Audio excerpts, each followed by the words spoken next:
The Remarkable People Podcast. Check it out.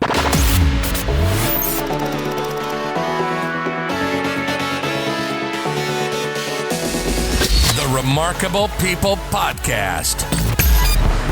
Listen, do, repeat. For life.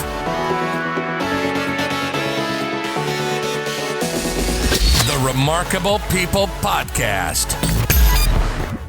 Hello, friend. I'm David Pasqualone, and welcome to this week's Hanging Out with Liam Naden. Today, you're going to hear from Liam. He's one of 8 children from New Zealand, the oldest, and he came from an Irish Catholic family.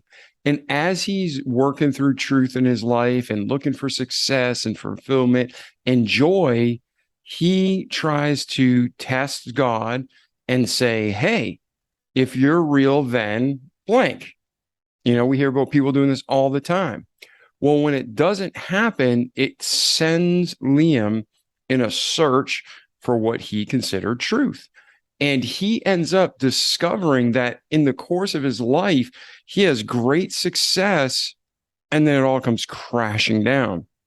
And then as he reinvents himself and starts moving forward again and growing in that professional area, he starts seeing the correlation and finds there's 4 chambers of the brain and how they work and how they affect us and how the Bible, everything in it, it's the best mental health book there is. It's the best roadmap to decision making. It's the best instruction book on life.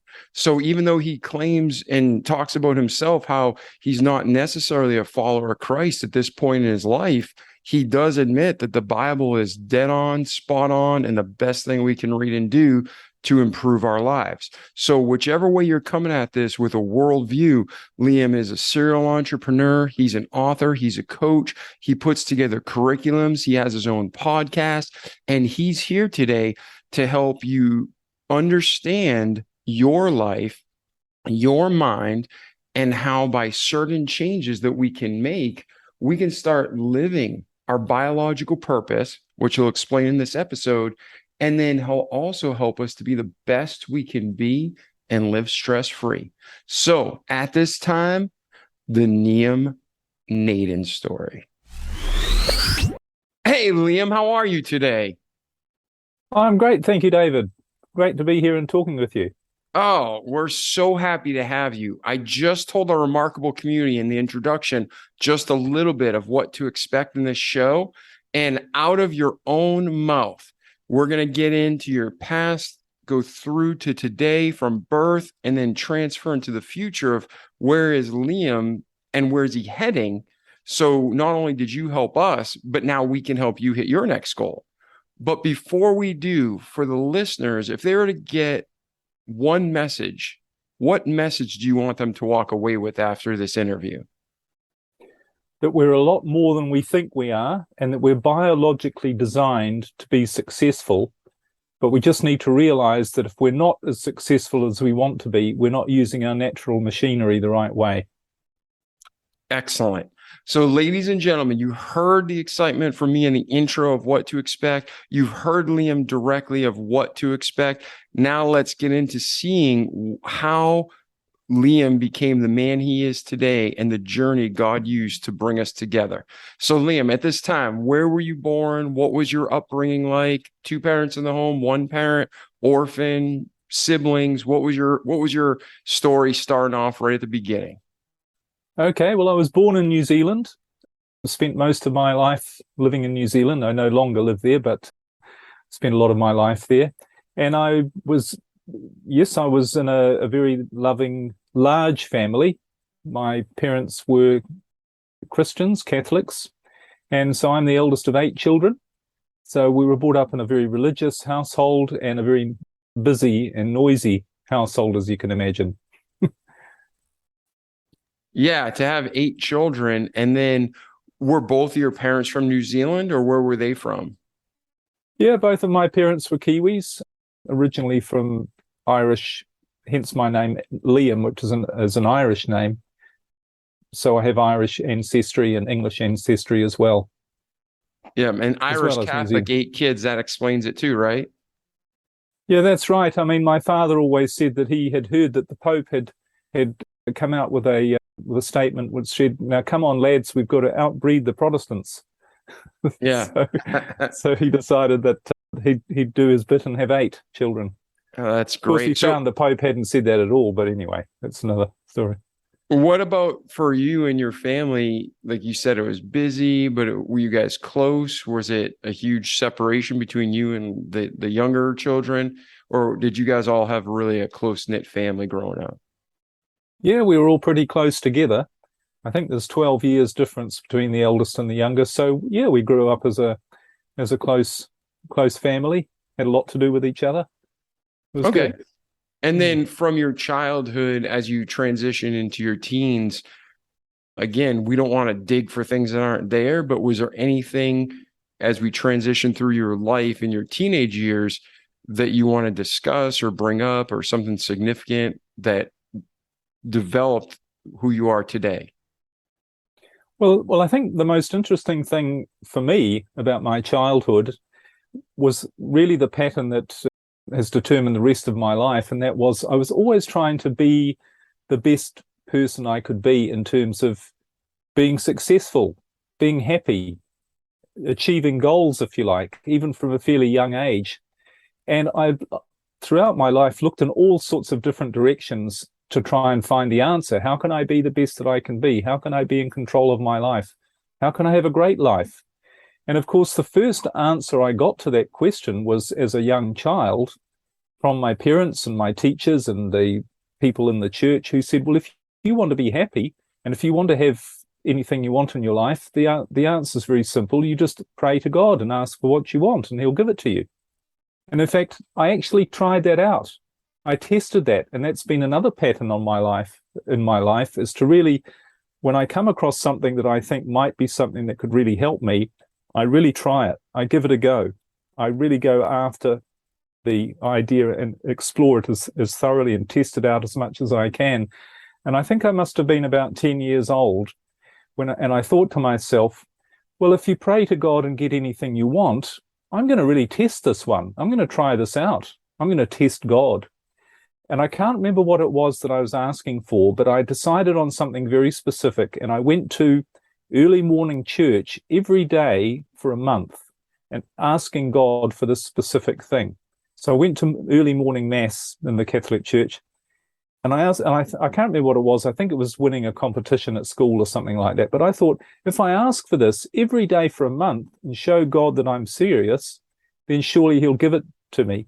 And that didn't, I don't think well, I know I didn't win the competition. So it got me thinking, well, maybe there's something more to this, or it doesn't really work. But it really set me on a journey to explore all sorts of different things, from personal development, self-help, spirituality, psychology, philosophy, religion, to try and figure out the answer as to who we are, how we get the results we do, and how we can create a great life. And that's really brought me through right to the present, which is what my focus is now in quite a different area. So once you came to that moment in your life, that really is a crossroads. Did it start to waver your faith in God and or the Catholic Church? Or was it just, is there more to this? Where were you at that point? Well, I started to look around. It got me questioning it. And I started to look around and I thought, my parents, my teachers, the people in the church, they're not actually any happier or more successful than anybody else seems to be. They've all still got problems. They've got stress. They don't seem to be happy all of the time. So maybe this isn't the answer. Or if it is the answer, then maybe we're all doing it wrong. But whatever it was, I guess you could say, yes, I did question it, because it didn't work for me in its entirety. Now, I've since come to understand what prayer actually is from a scientific and biological perspective, and why most people aren't getting what they're praying for, because they're actually using the God-given machine that we've all been given to get the results we want, but we're all using it the wrong way, which is why it's not working properly. But back then, yes, of course, it got me to question things and then move on to try and find the answer in other areas So where does a young Liam go? You're questioning other areas. You're in, school. You're about to either go into the workforce or university, but you're still seeking that truth to happiness. So what path did you take? Well, the next path I took was somebody told me, or it might have been my parents, I can't remember who, but I got the idea. The key to being happy and successful is to get an education. Because when you have an education and you're an expert and people will look up to you and you'll be able to get a really good job and you'll be able to be happy and earn lots of money and all those sorts of things. So I actually went to university and I studied at university for 7 years full time. And I became quite an expert in my area of study, which was actually music. And, but the thing I noticed was even though I really enjoyed it, and as I say, I became, I got a lot of knowledge. But again, I looked around my teachers, professors, other students, other people who worked in the music world, and other people who were very educated, if you like. And I thought, well, these people know a lot, and they've certainly, their education means they do know a lot, but they don't seem to be any happier or more successful or feeling more fulfilled in their life than anyone else. So maybe I'm not going to find the answer here either. Maybe the answer isn't education. So from that, I actually went straight into my own business, because the next thing I'd heard, and I think it was an uncle who'd told me this, who was successful, he said, Liam, if you really want to be happy in your life, you should have your own business, because then you can make lots of money. You'll be in control. You'll be the boss. And that's the way to do it. So that's what I did. I went and established the first of my many businesses that I've had throughout my life. I think I had about 18 different businesses over the course of my life. And that's what I did. I got into business, and I not only built my own business, I studied business. I studied marketing, sales, finance, management, everything I could. I went to courses on business. And at the same time, I was also starting to study the whole personal development field, because I'd heard that as well.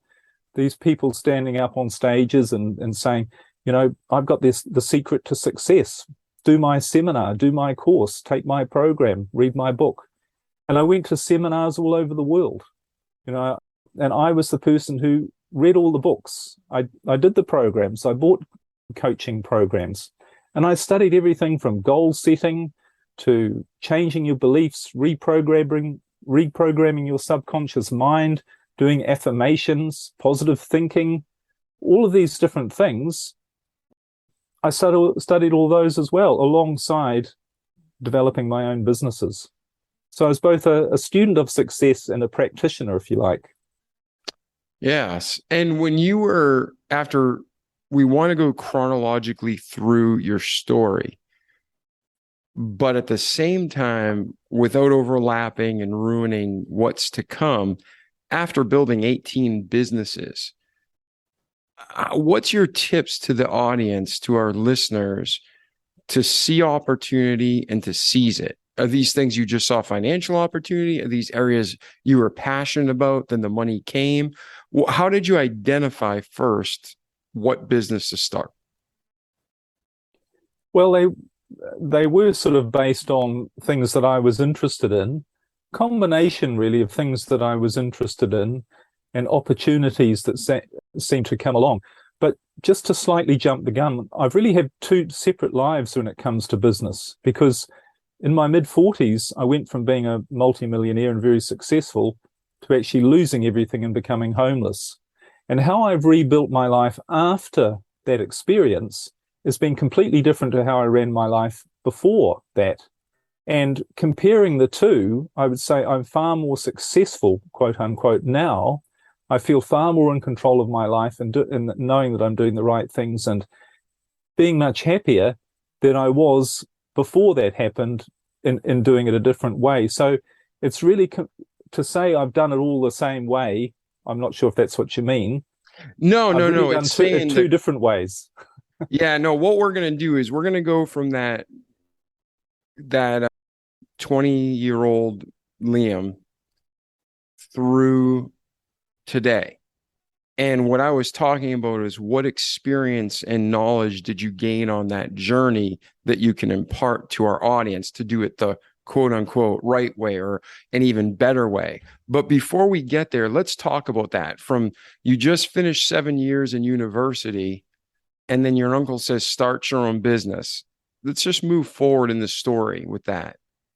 Like from that point. So you get out, your uncle says, start a business. What kind of business did you start? Where did your life go from there? I actually started a wine business Oh, because nice. one of my developing passion after music was became wine, and so I opened a wine shop and a retail shop, and then I got into that really expanded into importing and doing mail order. In those days, it was called mail order, and I suppose it still is in some ways. And speaking about wine, teaching about wine, writing about wine, it was a consuming passion. So that's really what I did for about how many years? At least 10 years while being in the wine business. That was my first passion. And I thoroughly enjoyed it. And then along that journey, you mentioned you had businesses, you were successful, you made millions, and then you went homeless. So bring us through the success to the point where you went homeless and then how you got back on your feet. Yeah, well, it was in my mid 40s. As I say, I thought I'd achieved a respectable amount of success. I had multiple homes. As I say, I was a multi-millionaire. I had multiple homes, multiple businesses at that time, and things were going pretty well. But there's one thing that was happening in my life all of that time that I couldn't quite feel comfortable with, and that was that I always had problems and stress. And it got to the point where I believed what all of the books were telling me, or a lot of the books and a lot of the people were saying, which was, if you want to be successful, problems and stress are just a part of the game. You have to accept that's the price you pay for success, is that you're going to have problems and stress in your life. And you also, to be successful, need to overcome adversity. You need to struggle. You need to overcome huge challenges and fears and do all these things and struggle to create to be successful. Now, what I discovered subsequently is, of course, none of those things are true. In fact, from a biological perspective, they're completely at odds with who we are. We're not designed to struggle. We're not designed to have problems and stress. But that's what I had a lot of. And I'm sure many of your listeners can relate to this, is that you're on this roller coaster of things are going well, and then you set higher goals for yourself and you achieve them, and you're dealing with all these problems and that keep coming at you out of left field, as it were, all the time. And this is just your life. It's this roller coaster of feeling good, achieving things, feeling good sometimes, but lots of problems and stress just keep coming along, whether it be with staff or personal situations or in an aspect of your business or whatever. So as I say, I bought into this idea, well, this is just how life is. And then, of course, I lost it all and became homeless, and I had to literally move back in with my elderly mother and sleep on the sofa in her living room in her small apartment. So that was a fairly defining moment, because the most defining thing about that was I said to myself, how could this have happened to me? Because I know everything about how to use your mind to create success. I know how to achieve goals. I've done all the goal setting workshops.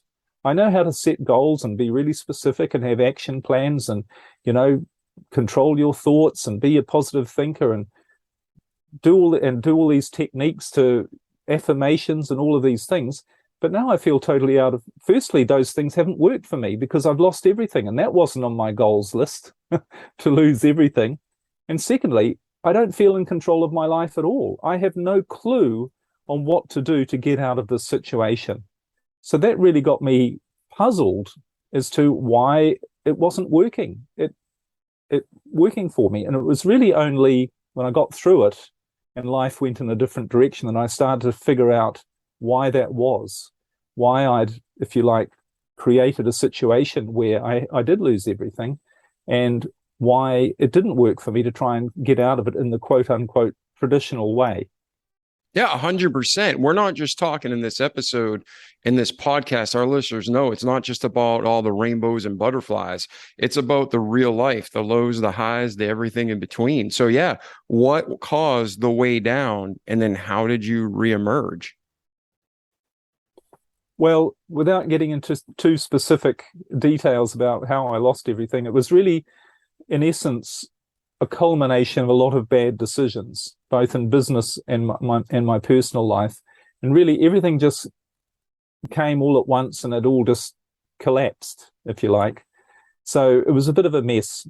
But I did get through it, obviously, as one does. And as I crawled out the other side, what I did then is I started to rebuild my life and set up new businesses. And some of them are the things I'm still doing now, which is marriage and relationship coaching. I do a lot of that. And I have some online coaching programs and a podcast and all of it in that area. And also more latterly, things to do with how we achieve true success in our life the natural way, which is what I do in terms of my work with the brain. So I was starting to develop new businesses and new ideas. But the really interesting thing about it all was I was doing something completely differently. And I didn't know what I was doing, but I knew I was doing something differently, because before I was chasing after success. It was like I was always going after the next opportunity, trying to figure out how to get more, trying to set bigger and bigger goals, always looking to make more money and do more things and all of those sorts of things. I was really chasing after success. And as I said, I had lots of stress and problems, as well as some success, obviously, as a result of all of that. But after I lost everything, things were going quite differently, because instead of me chasing after success, it was almost like success was coming after me. So instead of me going around and struggling to find things to do, people would show up in my life unexpectedly. I remember meeting a man I hadn't seen in 25 years and just in a shop. And he said, "Hey, hi, Liam. Hey, have you thought about doing this?" I thought, that's a great idea. So I did. I set up a little business as a result of what he said, and another wine business, actually, which was fairly short-lived. But all of these unexpected things started to happen and bring me good opportunities. And I started to get really good ideas as well about things to do. And everything seemed to just work. Everything seemed to flow much better. I was starting to earn money again, good money, to allow me to do the things that I wanted to do. And I was doing a lot of the things that I really enjoyed doing, like traveling and all of those sorts of things. But it was like it was coming to me. I wasn't struggling, because the other thing I noticed, and it was quite a while after, a couple of years later after this was all happening, I thought, this is really strange, because I actually don't have any problems or stress. I actually wake up in the morning excited about the day, not dreading opening my email. I go to bed at night really, happy about what the day has been like and looking forward to the next day, not worrying in a sleepless way about what the problems I've got to deal with. I don't really have any problems or stress. I'm working hard, I'm being productive, but I'm not dealing with these stressful situations. And I thought, this is very different to the old life when I was really struggling and with determination, if you like, with all these problems and stress. I need to figure out what I'm doing differently, because whatever it is this is finally working. I finally feel in control of my life. All of those promises, all of those things I'd been chasing all those years about feeling good, being happy, feeling successful, I finally feel like that. Life is working so much better. I need to figure out what's going on. And that, of course, sent me on a whole new journey of exploration of how we get the results we do. And that's really the basis of what I continue to do today. And what is that journey? Because our listeners, they're connecting with you. They're hearing a lot of similarities. I do want to circle back though, because was it just you had success in the original business and it started coming down? Did you have marriage problems? Did you have drug addictions problems? Like, what took you from a growing business to the bottom?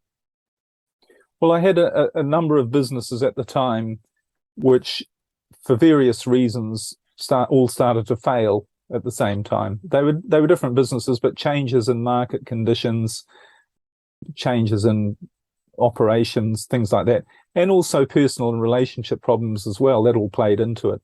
I didn't really have drug problems or anything like that, but yeah, it was just that combination of personal relationship problems and business conditions, if you like to call it, but also based on decisions I made that didn't work out, and it all just sort of, came crashing down in one big pile at the same time. Yeah, that's how it happens, right? So now you're at the bottom, you meet a friend, he gives you some idea and advice, you take it, you run with it, you start another wine business and you start growing. And then as you're growing again, you're really not conscious of what's going on. But if I'm hearing you correctly, you notice one day that there's an absence of that stress, there's an absence of that anxiety and pressure, and you're actually just doing your best each day and accepting it. Is that correct? Pretty much. Yeah, that sums it up. So then let's do this. From that point in your life, how old were you then, or what year was that? That roughly was about 2009. Okay. So 2009, this is going on. But between that point and today, you unlocked the key. You figured out the difference, correct? Absolutely. So take us from that point in your journey of how you figured out or what you figured out so we can glean from it and apply it to our lives too, please. Okay. Well, I really thought to myself, what am I missing? Because I've studied all the personal development stuff. I've studied religion. I've studied psychology. I've studied spirituality. I've done the meditations and everything else. What am I missing? I've got all this knowledge, but none of it really helped me. But what am I doing differently? And I thought, well, one of the things I actually found that I was doing in this new life is I was spending a lot more time in nature. And it suddenly occurred to me, I did something that very few of us actually do in our life, which is really strange. I started to look at what happens in nature. And I thought, if you actually look in nature, everything is successful. Everything is perfect. Everything just works perfectly. And in fact, there's been some research, or I read something recently where this author said, nature is actually 98% successful. It has a 98% success rate.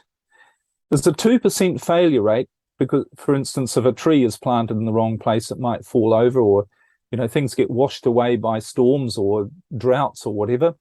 But there's a 98% success rate. And what it means is that biologically, in this world that we live in, everything is designed to be just what it is and to be perfect, to be successful. And the interesting thing about that is I thought, well, we're biological as well. We're a life form. We're like every other biological form. Is there some way or some purpose or some method or system that I'm set up biologically? Maybe that can give me a clue as to what I'm doing differently and what success, how you actually achieve success. And if you ask any biological scientist the question, what is the purpose of life? Because I thought, well, what is the purpose of my life? Well, what's the purpose of all life? All biological scientists will tell you that the fundamental purpose of life is to survive. It's to be the best that it can be so that it has the greatest chance to survive so that it carries on the species. And we're a biological species as well. Why would we be any different? We're actually wired exactly the same way.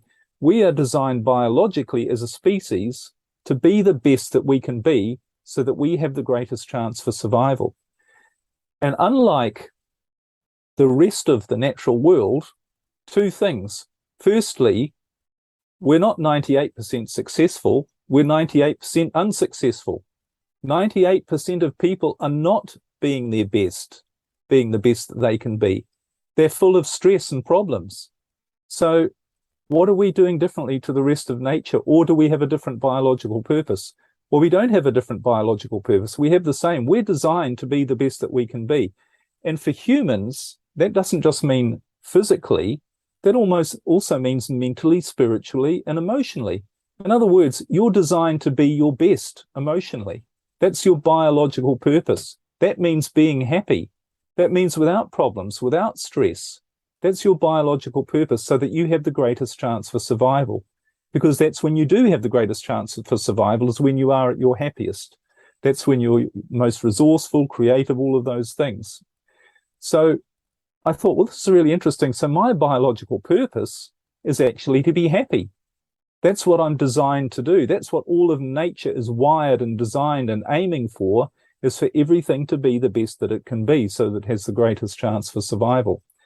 And then I thought, okay, there must be some mechanism that allows this to happen, because nature wouldn't just say that's your purpose, but there's no way you can achieve it. Nature must be designed to allow this to happen. And in fact, nature has provided every living organism with something that is specifically designed to ensure that it is the best that it can be. And for every living organism, that thing is the brain. Everything has a brain whose sole purpose is to ensure that that organism has the greatest chance for survival by being the best that it can be. And it's the same for humans. Our brain, we don't realize, our brain has only one purpose. It's to make sure, or to do its very best to make sure, that we are the best that we can be, that we're the healthiest we can be, the strongest we can be, and also the happiest we can be. That's our biological purpose, and that's what our brain is designed to do.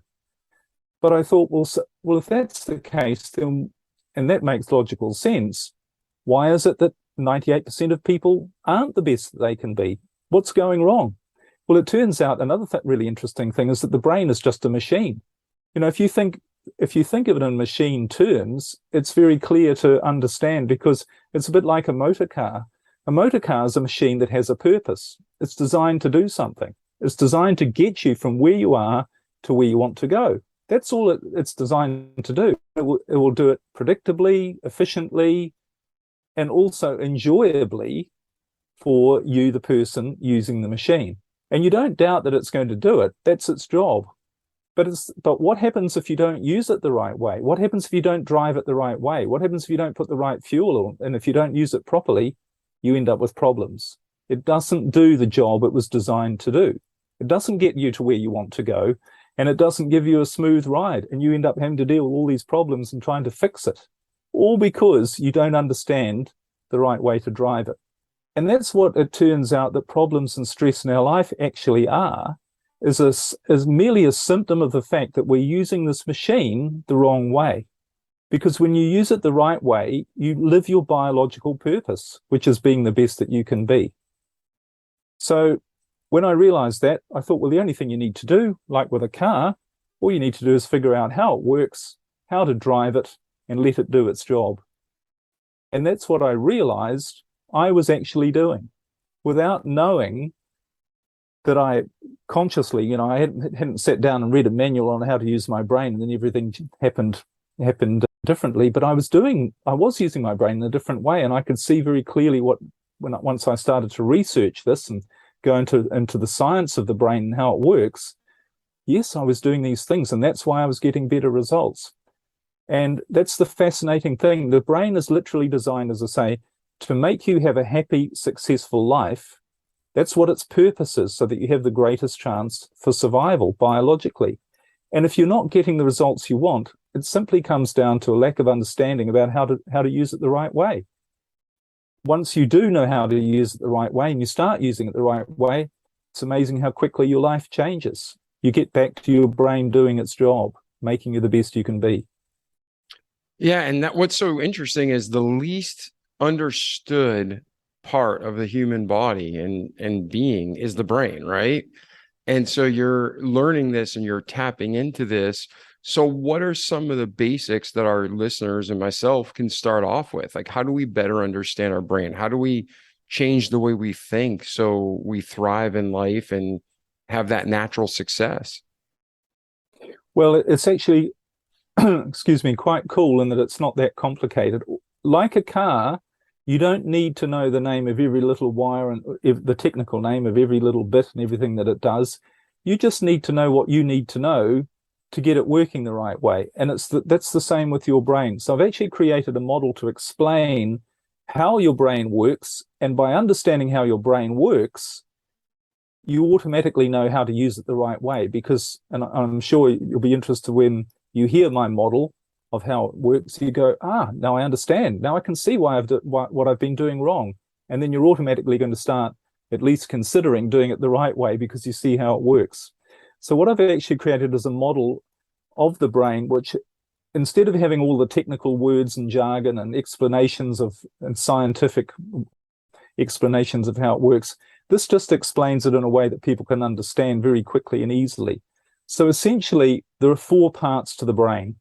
Okay. Now, the first part is what I call the thinking brain.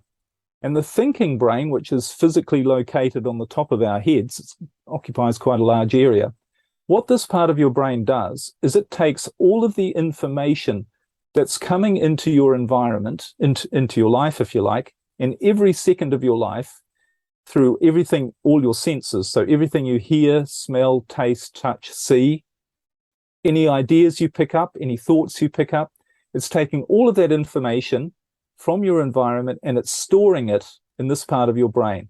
So that your thinking brain is essentially like a big library or a database, if you like, of all of the knowledge and information that you've accrued throughout your life up until and including this moment. So that's the first part of your brain. That's the thinking brain. Now, the second part of your brain, which is physically located just below the thinking brain, this is called what I call the feeling brain, the emotional brain. And this is responsible, obviously, for how you feel. This generates chemicals which make you feel emotions. So everything from really good emotions, love, gratitude, happiness, all of those good things, to fear, anxiety, doubt, worry. This is all controlled by the emotional brain. It's obviously really important. The third part of your brain is the survival brain. And this is located at the back of your head, largely. And what the survival brain does, as the name again suggests, it looks after everything that keeps you alive on a moment-by-moment basis. So it's not things you're thinking about, but it looks after all of the mechanics, your breathing, your heart rate, all of your organs, all of your bodily processes, absolutely everything that you don't have to think about or worry about, but just keeps you alive and going in every second. In other words, keeping you surviving. And there's one other really important function that the survival brain has, which is part of your survival, which is every now and then, very occasionally, certainly in modern times, you might be presented with a danger or a threat in your environment. So something might come along unexpectedly that has the potential to really harm you or even kill you.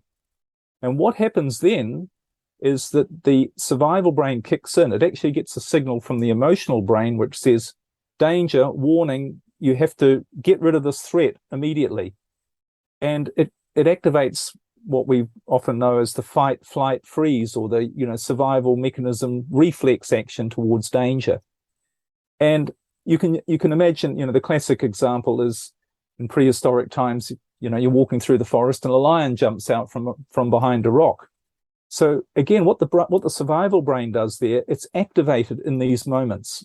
So your emotional brain creates a warning signal in the form of fear. And fear is the warning to your brain that you're facing an immediate threat to your survival or something that could harm you. So it activates your survival brain and you react. So there's the lion about to eat you. So you run away or you shout for help or you stand up and fight. But whatever it is, it's a reaction. And this is a function of your survival brain to get you out of that danger, that immediate threat to your survival, so that you can go back to being what you're supposed to be, which is being the best that you can be, being happy, in other words, and being your best. So this is all done by the survival brain. And obviously that's a really important function because every now and then, not so often these days, but certainly through most of human history, our environment has been a dangerous place physically for us. So there's the thinking brain, the feeling, emotional brain, and the survival brain. But there's a fourth part of the brain that science has only more recently started to discover and examine and realize this is actually a separate physical area or located in a separate physical area of your brain. And it's what I call the creative brain. And the creative brain is actually the part of your brain that is supposed to run the show, because this is the part of the brain that is there to make sure that you are the best that you can be.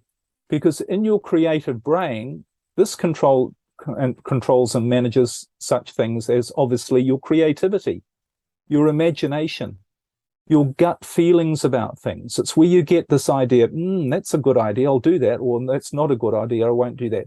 Those little aha moments that you have, where you suddenly come up with a new idea, that something you've never thought of before, and that works really well. It's also the place where your motivation comes from and your determination. That doesn't come from fear. It comes from this place where you feel this real surge of enthusiasm and power and strength, and you make all the right decisions, and you don't make the wrong decisions. It's all guided by your creative brain. And in fact, your creative brain has the power, the ability, and the purpose not only to manage your internal environment, but your external environment as well. Because on a very low level of awareness, because that's the other thing the creative brain does, is it raises your awareness so you see the truth about things that you don't see when you're in a fear state of survival, which your survival brain is managing. But when you raise your awareness, you see the truth about things, and things that you otherwise might have called luck, coincidence, synchronicity, chance events. You go, oh, how did that happen? You realize these are all managed by your creative brain. It's actually literally, in a very real sense, bringing to you the right people and the right situations you need for you to be the best that you can be. So the way you're supposed to live, the way your brain is designed to be used, is you live in this creative state most of the time. And we have words for this: being in the flow, being in the zone. It's you're making great decisions. You're not making bad decisions.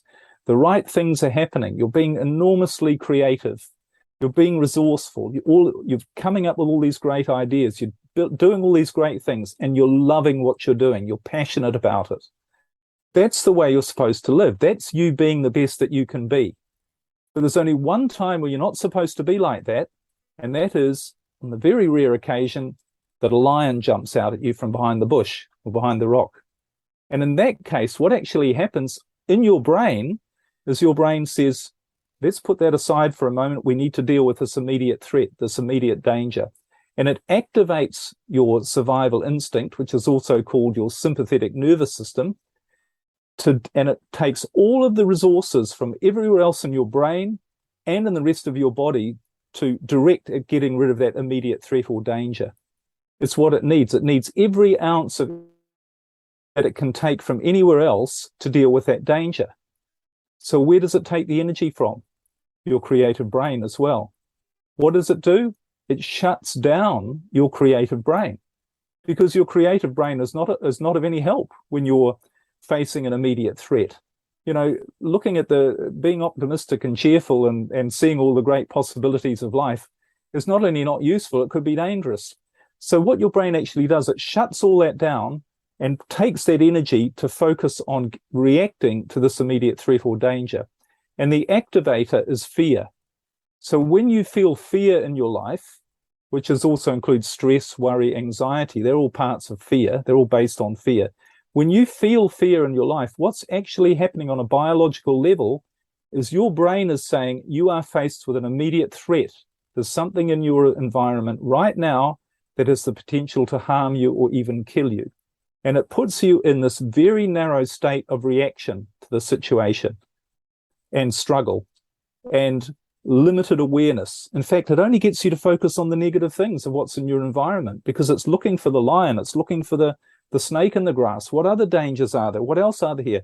Its sole focus is it's been told that there is a danger there that needs to be eliminated. So it's looking for that danger and it's reacting to try and get rid of it, so that then the brain can send the signal, the danger is gone, get back to, creative brain is reactivated, get back to being the best that you can be. But what's the problem? How are we using our brains the wrong way? Why are we 98% unsuccessful? Because what we're doing is our brain is telling us that there is a real threat to us when there isn't. It's making up lions in our head, and it's activating this fear-based state and keeping us in a reactive state. And we can't create our ideal life. We can't even solve our problems in that state. That's not what it's designed for. All of our problem-solving ability, knowing the right decisions to make, knowing the right things to do, knowing the right goals to set, if you like, that's all in our creative brain. We have no access to that when we feel fearful, stressed, worried, or afraid. And I realized that was the difference in what I was doing. My whole life was based on fear, stress, trying to get more and struggle. and I couldn't make the right decisions. I didn't have access to the part of my brain that knew what was right for me, knew what the right decisions were, knew who the right people were, knew what the right situations were, and would bring all that to me and make all that happen. I didn't have access to that. And that is the problem with most people today. And they're struggling to try and overcome their problems using the part of their brain that will never do it for them. It's not designed to do that. It simply can't do that. And that's what it comes down to. And so when you first started describing the four parts of the brain, you said one's like the top, and then you said the second was below it. Is that like the front temporal lobe of the brain? It's actually in the middle almost. So like right here, temple to temple? It's quite small. The technical terms, the two parts of your emotional brain are called the amygdala and the hippocampus. And they're two small parts which are sort of pretty well in the center of your skull, just under this top part, which is called the neocortex for the technical words. Okay. And these are the functions of these parts. This isn't just an idea. This isn't just a sort of a mind and subconscious type airy-fairy idea. These are physically biological places where these functions take place. Yes. Like you can dissect a body and they're there. They're physically there. Science has measured what's going on in the different parts of the brain. Yeah. Yeah. So with these four parts, and you're realizing that you can't stay and live in that, fight or flight. It's not productive. That stress is not productive. How do our listeners are taking notes right now. They're listening to you, Liam. What do you recommend? Hey, this is how you start the process of getting out of the wrong balance and getting into the right, getting out of balance into balance. Okay. Well, the way to explain this, the simple answer, if someone came to you and said, we've got this new fuel for a motor car called hydrochloric acid, and it'll make your car go really well, and you know what hydrochloric acid is, and you know how your car works, you say, well, I'm not going to put that in my car because it's going to damage the car. And they say, look, everybody else is considering using this new fuel, and it's the greatest thing. And if you think there might be something wrong with it, don't worry. As long as you're motivated and determined and you pray and you believe and have positive thoughts, it's still going to, it'll be okay. Everything will be fine in your car. And you say, look, I don't know what planet you're from. You don't understand. On a physical level, hydrochloric acid is the wrong fuel. It's going to damage the car. Now, what's going to damage the machine of your brain? What's the wrong fuel? Anything that makes you feel bad, anything that makes you feel fear. So what's the answer? You've got to find ways to eliminate fear from your life. That's it. And it doesn't matter how justified you might feel by your situation. And people say, oh, it's all very well for you, Liam. You say you don't have fear, but I've got all these problems. I've got all this stress. I've got all these people I have to deal with. Sometimes it takes tough decisions. Remember, I lost everything to learn that you have to get rid of certain people out of your life. It was done for me, if you like. But when you understand that fear is the enemy, it's the toxic fuel. It's the part that puts your brain in the wrong in the wrong state. So you literally can never achieve the life you really want. When you realize that, you're going to say the first thing you need to do is find every way you can to eliminate the things that are making you feel bad from your life. And they include turning off a TV or a computer that's showing you something that's making you feel bad. Remember, feeling bad, it's the hydrochloric acid. That's it. Or it's avoiding a conversation with somebody who makes you feel bad. Maybe you might have to end a relationship with people who make you feel bad. Maybe you might have to change or end that job. Maybe you might have to close down part of your business or fire some of the people in your staff who it's not working. Whatever it is, when you realize what the stakes are, how high the stakes are, in other words, how your machine works, then you realize it's something you just have to do. And you can start small or you can start big. But what I've found, and I found this with my marriage and relationship coaching as well, when people really overcome their fear of they know the right decision, they know they should get rid of this particular situation out of their life, but they don't do it because they're afraid to do it. But when they really overcome their fear and do it, that allows and they stop putting this fear into their brain, their creative brain takes them in a much better direction, a much happier, more fulfilling, the right direction for you. In other words, your brain is going to do it. That's its job. So if you want a quick fix, and people want a quick fix, what do I need to do now? It's a bit like your son coming along who's 12 and says, can I take the car to the party tomorrow night? It's 100 miles away. You say, well, you don't know how to drive it. You can't take the car.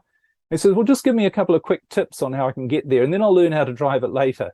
Yeah, it doesn't work like that. There's no quick fix on using your brain the right way. But the one thing you can start to do when you understand this, is look for ways to eliminate things that make you feel bad from your life. So important. It's critical. Yeah, and that's what this show is about. It's giving people that starting point so they can begin the journey, and then they can contact you or other experts in it to finish the journey. So now you have all this going on in your life and you're starting to see it. So as you develop and you're eliminating these stressors and getting rid of these things causing fear and worry, what happens to your life from there, Liam? Well, things just go in a much better way. But, you actually live life in quite a different way. And the way you live it is the way it says to live it in the Bible. And a lot of people, as I say, I was brought up a Christian. I'm no longer a practicing Christian, but many people are Christians and they do believe in the Bible, and that's great. But what they don't realize is the Bible is one of the best instruction manuals on how to use your brain the right way that exists. But people have never realized that's what it's actually saying. But what does it say in the Bible? And this is what you should do. This is what I started to do, what I still do, and what you need to do if you want to really unlock the life that you're supposed to be living. And that is, you need to do what the Bible says. And what does it say more than 360 times in the Bible? First off, it says, be not afraid, have no fear, have faith, believe. But it says, be not afraid more than 360 times, not as a suggestion, not as an idea, as an instruction. This is how you do it. It doesn't say, be a good idea, try not to be as afraid as you are, try not to worry so much. It doesn't say anything like that. It says, be not afraid, because when you are afraid, you are activating the wrong part of your brain. You're activating the survival part of your brain, which is only designed to deal with short-term, immediate threats and dangers to your life. It's not designed to solve your problems. In fact, it will create problems for you if you try and use it to solve problems. And that's what happened to me. I kept getting more problems. That's what happens. So it says that in the Bible. And the other thing it says in the Bible, which I can relate to a different way of living that is actually using your creative brain the right way, is that with understanding of how your brain actually works, what that generates is trust. You trust your brain. You trust yourself that your life is going to go in the right direction. Same with a car. You don't get in a car when you know how to drive it and hop out every 5 seconds wondering if it's still going to keep going. You just enjoy the ride. Same with your brain. And it says that in the Bible as well. Give no thought for tomorrow will take care of itself. Do not worry about what you shall eat, drink, or wear. These will all be provided for you. Look at the birds in the fields, how well they're provided. Aren't you much better than they are? You will be provided for as well. And that's how you use your brain the right way. When you understand how it works, you stop putting the fear in and you start allowing the creative brain to bring the right people to you, to bring the right ideas to you, to bring the right suggestions and decisions and actions. When you start doing that and trusting it, you don't struggle. You accept and you put in effort rather than struggle. And that's the way we're designed to be. We're not designed to struggle. There's no struggle in the natural world. Nothing struggles. There's life, death, decay, growth. There's no struggle. It's all perfect. We're the only ones who struggle, and we do because we insist on being in this struggle mode. We keep feeding stuff into our brain that locks us in struggle mode. We're not supposed to be like that. It's not, our brain just can't deliver, if you like, when we use it like that. So when people are living in the wrong quadrant of their brain, I assume, so you're basically, what you're saying is that sadness, depression, the anxiety, the stress, the fear, that's where that all manifests. Absolutely. Yeah. So what about oh, go ahead. all of those things, and this is quite a deep subject, and I teach this in depth in my coaching program, but as to why this is, but every negative emotion that you have is based on fear. You think things should be different to the way they are. And the problem with when you live in those states is you don't see the big picture. And I know we've all got, everybody listening's got problems, and they're saying, well, I can't see a way to, I just want to solve my problem and then I can be happy. But that's not really the way it works. You've got to get your creative brain working to solve your problem. Your creative brain only works through happiness. So you actually have to find a way to change your perspective, stop putting the negative stuff in, to unlock the creative brain to deal with your problems. That's the way it works. And if our car isn't operating right, what's a good way to jumpstart it? How do we jumpstart us with happiness? Well, again, wanting to jumpstart it is a bit like the 12-year-old saying, well, just give me a quick tip on how to get it over the hill to the party. It doesn't really work like that. It's got to come through understanding. But the real jumpstart is stop putting negativity into your life. Stop putting anything that makes you feel bad.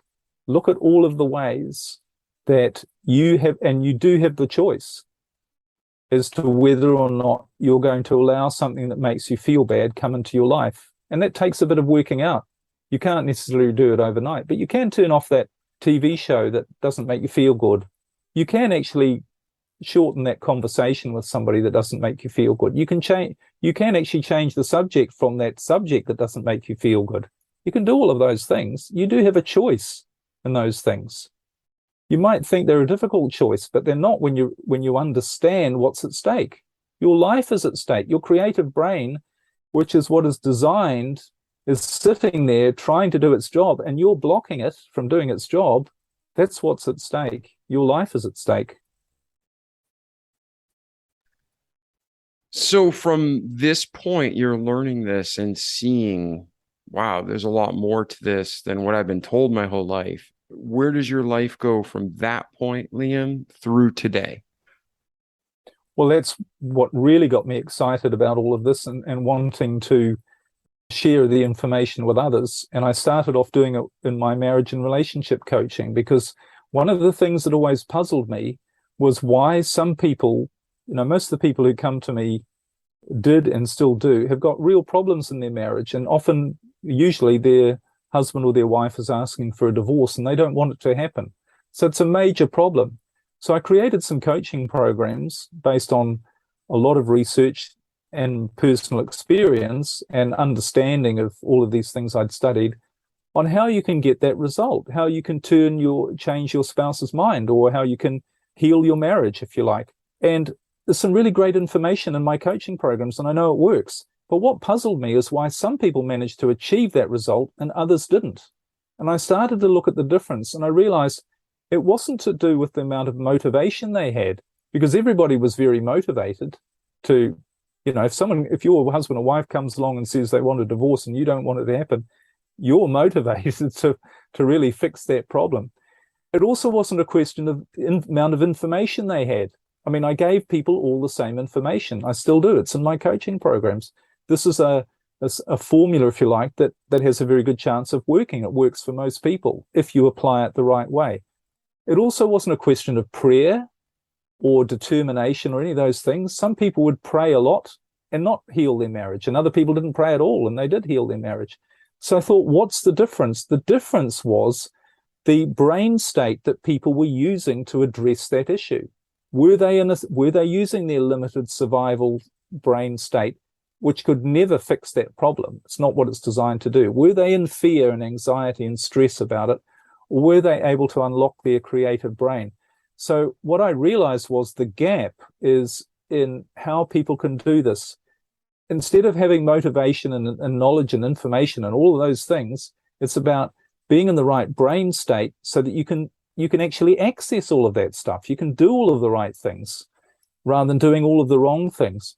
So that's really where I transitioned from my marriage and relationship coaching into a broader area of teaching people all of the stuff about how their brain works and how to get it working right and how to use it the right way to get the results they want. Because as I say, it's nothing to do with, it's nothing to do with setting goals. It's nothing to do with telling yourself all these positive things all the time, or trying to tell yourself all the positive things all the time, because positive thinking doesn't work, does it? It's nothing to do with all of those things. It's to do with simply how you're using this machine, whether you're using it the right way or whether you're not. It's a mechanical process. It's a biological process that is in harmony with the way all of nature works. So that's how I really, and I'm continuing to develop not only the research into how this works, but also explaining it in a better way. That's why I love coming on shows such as yours. It gives me an opportunity not only to share the information, but it helps me get better at sharing it, if you like. So it's part of what I enjoy doing. Yeah, and you mentioned marriage counseling several times. Along your journey, did you get married? Are you married now? Because you brought that up, but we never discussed it. Where along the way did you meet your spouse? Well, not that long after my new life started, I did meet somebody, yes, who was far more suited to me than anyone I'd previously met, because my creative brain found this person, if you like.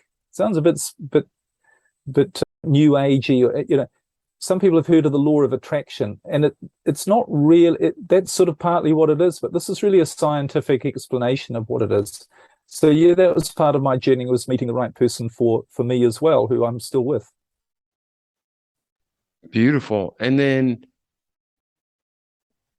when you have a vehicle, you get tune-ups and you have regular maintenance. What are some of the things you do every day to stay in that creative brain? Well, you don't need to do a lot. That's the beauty of it. It's like a car. You know that how it works. And so you treat it the right way and it works for you. But in terms of how you live this on a day-to-day basis, the two keys, one is to really be mindful of anything that might make you feel bad. Avoid situations that might make you feel negativity. I never watch anything on a computer, or I certainly don't have a television. I never watch anything that I think is going to remotely make me feel bad. That's it. Because if it makes me feel bad, it puts me in the wrong brain state. It's not me living my natural best self. So that's one thing I do. And as well as that, I also avoid any situation, people I choose and situations, if I think it's going to make me feel bad. And one of the great things with this is when you start using your brain the right way, when you're in your natural creative state, you get much better at following your gut feelings about things. Had an experience the other night, actually. We were in a town we hadn't been to, and we thought, well, I wonder if there's a restaurant. We looked up a restaurant, and we thought this sounded quite good, and we went around to it, and we walked in, and we just said to my partner and I, this doesn't feel right, does it? This doesn't feel very good. And we were really looking forward to going to that restaurant. So we just walked out, and we happened to walk across the road, and we went to this amazing restaurant that we weren't expecting to go to, that was far better. So once you start to use your brain the right way, you trust your intuition a lot more, and a lot of the right things happen for you a lot more as well, because you're not worried about whether something's going to work out or not. You trust the part of your brain is working for you to bring the right things into your life. So life becomes what it's supposed to be, an adventure, an exciting adventure where you can enjoy what you're doing in the moment, rather than a struggle where you're spending most of your time worrying about the future or having regrets about the past. Most of us aren't actually here enjoying life, being in the moment. We have our brain going off in all these directions and worried, and we're all stressed about these things. That's not how you're designed to live. You're designed to live like the rest of nature, being here to enjoy yourself, be the best you can be. You can only be the best you can be when your creative brain's working and you're here in the moment. So you mentioned the law of attraction. Some people call it the secret, some people call it manifestation, but what you're discussing is more of the scientific explanation of how this is happening. And you said flat out, the Bible is the best guide for how to use our brain. And when people of all different philosophies and worldviews, if it works and it's truth, you can tie it back to the scripture. 100%. If it works, it's from God. So I guess if you were to explain again in just a summary, when people hear about the law of attraction or manifestation, and now what you're talking about, the creative center of our brain, where is that scientific balance that explains it all? Well, the scientific balance is you have two mental and you have four separate functions of your brain: thinking, feeling, surviving, and creating. They're the four parts of your brain. And the way you're designed to live biologically is in your creative state, where you attract to you, if you want to talk about the law of attraction, you attract to you all the good stuff, all of the right things. But you can only be in that state when you don't feel fear. If you feel fear, you activate something that is only designed to get rid of an immediate threat or danger. And this is why so many things don't work for people, because they're trying to make it work based on fear. So they're saying something to themselves like, I am going to be a multimillionaire, or I am great, or I am this, I am that. And they're trying to convince themselves that it's true and think that somehow by repeating it 5,000 times that it's going to make it show up. But it never will if it's because it's based on fear. Most people are setting goals because they're trying to get something that will make them feel good to overcome the fear they're feeling right at the moment. So they're saying, oh, I've got no money and I've got this terrible life, or I'm in this terrible situation.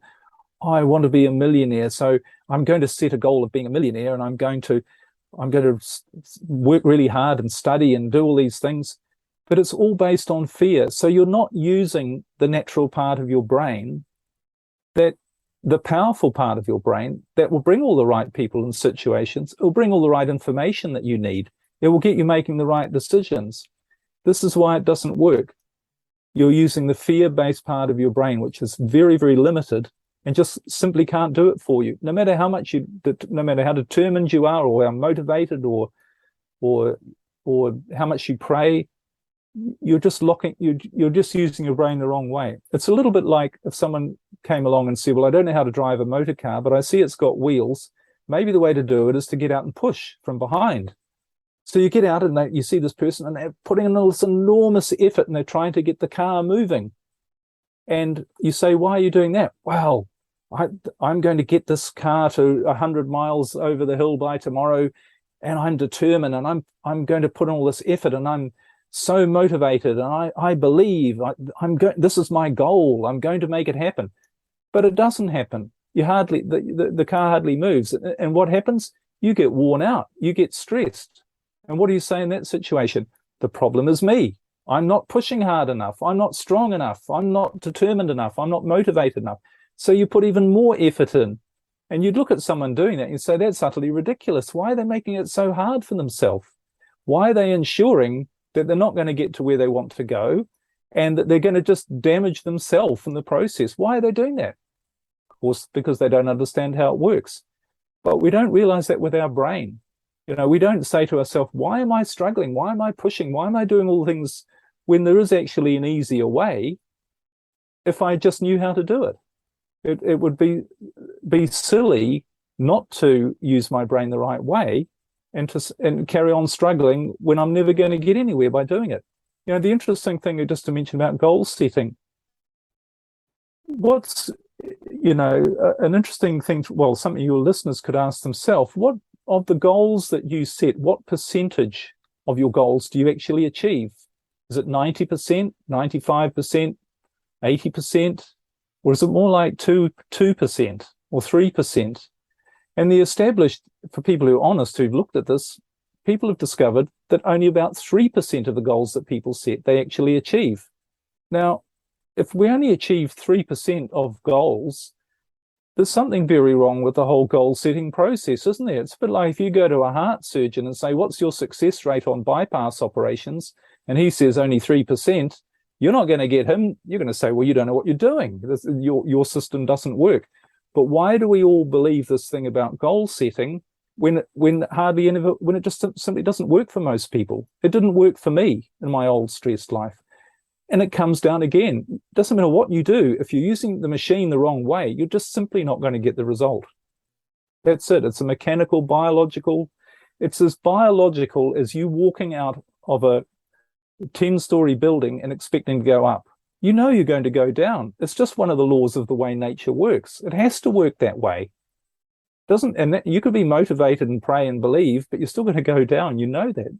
It's the same with the way your brain works. If you want to live the life you're supposed to be living the best you can be, you have to use your biological machinery the right way. It's the only way you'll achieve it. And the good thing is that's what it's designed to do naturally. So it's going to be a lot less struggle than you think. In fact, there's not going to be any struggle at all. There's going to be effort, but it'll be joyful effort rather than struggle. So where is Liam today, and where are you heading? You've just given us a bunch to consider and apply. If somebody wants to get a hold of you, we're going to put your contact information in our show notes. But how can we help you, Liam? Well, the best way people can help me is just by considering that maybe this stuff is worth investigating. Maybe there's something about your brain, maybe there's something about you that would be worth looking at in a different way. And really, my mission is to share this information with as many people as possible. Obviously, I have my own podcast, which is called Using Your Brain for Success. I've got a coaching program which goes into a lot more detail on how to actually use your brain the right way to get much better results and also to increase your understanding. But that's what drives me and is my passion, if you like, and is me knowing that I'm living the way I'm supposed to be living, which is sharing this information with people. And in terms of where I'm going to go, you know, the wonderful thing about living in your creative state, you don't have any goals. I don't know where I'm going to be tomorrow. It doesn't worry me. I'm enjoying talking to you right now. That's all that matters to me. And sharing this with your listeners, and hopefully, you know, this information resonating with people and people being able to understand and think, well, maybe that's really helpful information. And I leave my creative brain to know, because why would I try and figure out what I want and where I should go when my creative brain knows it already? It not only knows what I really want, it knows how to get me there. It knows what I want in every moment. It knows how to make me the best that I can be. That's its job. So me trying to figure out what I want, and what the part of the problem with trying to figure out what you want and setting goals is you're using your thinking brain to do it. And your thinking brain isn't designed to figure out your life either. Your thinking brain is only a collection of all the information that you've gathered up until now in your life. But what you really want to be doing might be something completely different to what you've experienced already in your life. So that's when you get into this creative state, and this is the long answer of what I'm doing and where I'm going, is I'm going where I'm not going anywhere. I'm here right now. That's good enough for me. Excellent. So between your birth and today, anything we miss, Liam, that's significant in your life, or a final thought you want to share with our listeners? I think it's not really about me. It's about the listeners realizing there's a lot more to us than we realize. We're not this helpless victim of circumstance and situations, and and we're not designed to have a life of struggle. And I know that sounds really weird, and people go, he's talking about sitting on a cloud somewhere and chanting. It's nothing to do with that. This is living in the biological world. This is living an exciting life. This is being in the flow, in the zone. People talk about those sort of states. That's the way you're designed, and it is possible for you. It's not only possible for you, your brain, God, whoever you like to say, they're all screaming out and saying, please, can you just use this machine the right way? And you're going to have a completely different experience of life. And if you don't believe it, then the only way to believe anything is to do a little bit of research into it and then evaluate and think and decide whether that might be true or not. And that's what I'm trying to provide as information that people can go, well, that makes sense. I understand that. That's logical. It's not just some idea they have to believe or evaluate. So if you're not sure about something, maybe this is an idea that is worth a bit of investigation to at least see whether it's true or not, whether it's right or not. But the more you get into it, the more you realize this is all logical. This isn't some airy-fairy theory.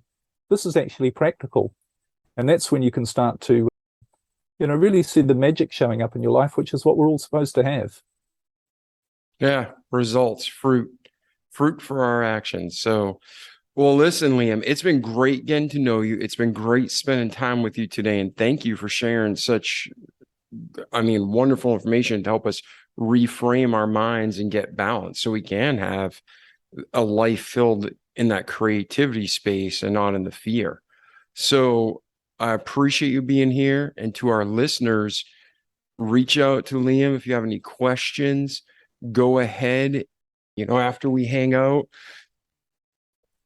try to start thinking and praying and meditating on what he's saying. And then, like our slogan says, don't just listen to great content, but do it. Repeat it each day so you can have a great life in this world and, more importantly, an eternity to come. So, Liam, thank you again for being here. It's great hanging out with you. And I look forward to just catching up with you in the future, my friend. Thank you so much for having me. It's been really nice talking to you. Thank you. Anytime.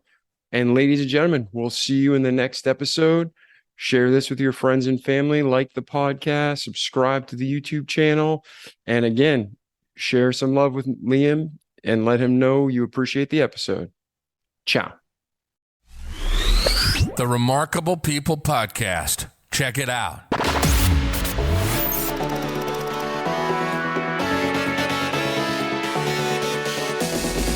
The Remarkable People Podcast. Listen, do, repeat for life.